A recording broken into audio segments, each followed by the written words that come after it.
Mini electronic scale mga loves, which is rechargeable siya. So, may charger siyang kasama.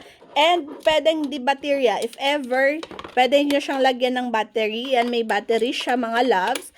And then, digital scale hanggang, ayan, 30 kilograms. So, 1 gram to 30 kilograms ang kasya dito sa weighing scale na to. And, papakita ko siya sa inyo paano gamitin. Ito yung on niya. So, on nyo tong red. Meron ditong kilogram, ons. Ayan, mode muna natin. Mode. Yan, naka-grams siya. Depende kung grams gagamitin nyo or ons or LB or kilogram. May unit price din dito at total price mga loves.